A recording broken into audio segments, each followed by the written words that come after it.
আসসালামু আলাইকুম। SSC ২৪ batch. আজকের এই ভিডিওতে আমি তোমাদের সাথে একটা গুরুত্বপূর্ণ বিষয় নিয়ে কথা বলবো, যার জন্য প্রায় শিক্ষার্থীরা পরীক্ষায় ফেল করে থাকে।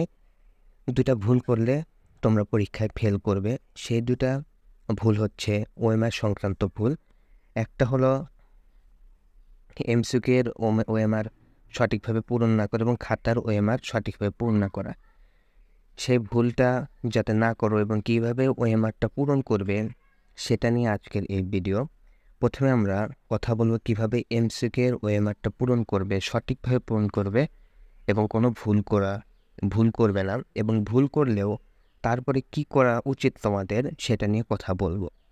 এখানে একটা এমসিকিউ এর ওএমআর আছে যেটা তোমাদেরকে পরীক্ষা দেওয়া হবে। তোমাদের অবশ্যই কিন্তু সঠিকভাবে এটা পূরণ করতে হবে। সঠিকভাবে যদি পূরণ না করো তাহলে তোমাদের কিন্তু রেজাল্ট আসবে না, তোমাদের ওএমআরটা কিন্তু বাতিল করে দেওয়া হবে। প্রথমে তোমরা এখানে দেখো এএসএসসি পরীক্ষার এখানটা ২০০১, এখানে অবশ্যই এখানে তোমাদের ২০০২ দেওয়া থাকবে। এখানে কিন্তু অবশ্যই কি 4টা বসায় নেবা, ২০২৪ সালে এটা কিন্তু অবশ্যই পূরণ করতে হবে। তারপরে রয়েছে রোল নাম্বার এবং সেট কোড। রোল নাম্বারে তোমাদের এই যে ফাঁকা স্থানটা দেখছো এখানে সঠিকভাবে রোলটা পূরণ করবা। তারপরে এই বৃত্তগুলো তোমাদের ভরাট করতে হবে। যদি তোমাদের কখনো বৃত্ত ভরাট করতে যদি ভুল হয়ে থাকে, মনে করো তোমার রোলের এক জায়গায় ১ আছে, তুমি বৃত্ত ভরাটের ১-এর জায়গায় পূরণ না করে তুমি ২-এর জায়গায় পূরণ করছো, তাহলে কি করবে? তাহলে তুমি সঙ্গে সঙ্গে আগে স্যারকে জিনিসটা জানাবে যে তুমি এই ভুলটা করেছো। তারপরে স্যার তোমাকে বলে দেবে যে কি করণীয়। স্যারের কাছে যদি এক্সট্রা ওএমআর থাকে তো এক্সট্রা ওএমআর দিয়ে দেবে, আর যদি না থাকে তাহলে তোমরা যেটা সঠিক যেহেতু তোমার রোলে আছে ওই একটাই ভরাট করে দিয়ে আসবে। এবং বৃত্ত ভরাটের ক্ষেত্রে যদি ভুল হয় ওটা নিয়ে অত টেনশন করার দরকার নেই, কিন্তু রোল লেখার ক্ষেত্রে এই যে ফাঁকা স্থানে যে রোল নাম্বারটা এটা অবশ্যই সুন্দর সুস্পষ্টভাবে লেখার চেষ্টা করবে। এবং বৃত্ত ভরাটে ভুল হলে যেটা সঠিক ওইটাই কি তোমরা ভরাট করে দিয়ে দিবে এবং অবশ্যই স্যারকে জানাবে। তারপরে যে ভুলটা তোমরা করবে সেটা হলো এই সেট কোডে তোমরা কিন্তু ভুল করবে। এমসিকিউ এর যে সেট কোডটা থাকবে ওই সেট কোডটা প্রথমে এই ফাঁকা স্থানে বসাতে হবে এবং অবশ্যই কিন্তু পূরণও করতে হবে। সেট কোডটাই ফাঁকা স্থানে লিখতেও হবে, আবার পূরণও করতে হবে। তারপর রয়েছে এখানে তোমাদের স্যাররা এখানে সিগনেচার দিবে। তারপরে রয়েছে রেজিস্ট্রেশন নাম্বার।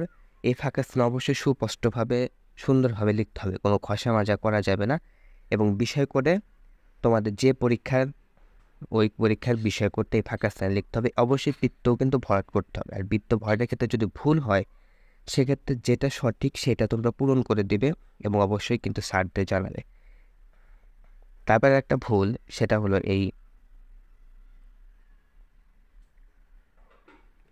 এইখানে এমসিকিউ এর ক্ষেত্রে এমসিকিউয়ে তোমরা কিন্তু এখানে ঘষা মাজা করলে এমসিকিউটা কিন্তু সঠিক বলে গণ্য হবে না। তাই যেটা সঠিক ওটা লেখারই চেষ্টা করবে। আর যদি কোনো কারণে যদি ভুল হয় সেক্ষেত্রে কোনো এরকমভাবে ক্রস চিহ্ন দেবে না, কোনো ক্রস চিহ্ন নেই। ভুল হয়েছে শেষ, ওটা নিয়ে আর সামনে আগানোর প্রয়োজন নেই। এবং এই ওএমআর শিটে কোনো প্রকার অবাঞ্ছিত দাগ এগুলা কিন্তু দেওয়া যাবে না, নাহলে রেজাল্ট কিন্তু আসবে না। তারপর আমরা খাতার যে ওএমআরটা আছে সেটা পূরণ করা বুঝাবো। প্রথমে এখানে পরীক্ষা, তুমি এসএসসি পরীক্ষার্থী, এখানে এইচএসসিটা পূরণ করবা, রোল নাম্বার পূরণ করবা, রেজিস্ট্রেশন নাম্বার পূরণ করবা এবং বিষয় কোড যে একটু আগে যেভাবে বুঝালাম ওভাবে তোমরা পূরণ করবা। তারপর রয়েছে এই যে অতিরিক্ত উত্তরপত্রের সংখ্যা। তোমরা যদি এক্সট্রা উত্তরপত্র নাও, যতগুলো সংখ্যা নিয়েছো লাস্টের দিকে এসে এখানে কিন্তু এটা পূরণ করতে হবে। যদি 5টা নিয়ে থাকো এখানে এসে 5 লিখে তোমাকে 5 পূরণ করতে হবে। যদি 6টা নিয়ে থাকো এখানে 6 লিখে এখানে 6টা ভরাট করতে হবে।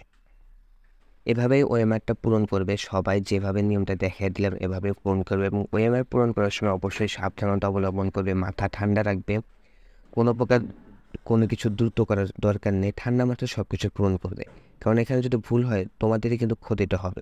তো অবশ্যই সাবধানে ঠান্ডা মাথায় পূরণ করবে এবং কোনো ভুল হলে স্যারকে জানাবে এবং যা বললাম সেটা করার চেষ্টা করবে।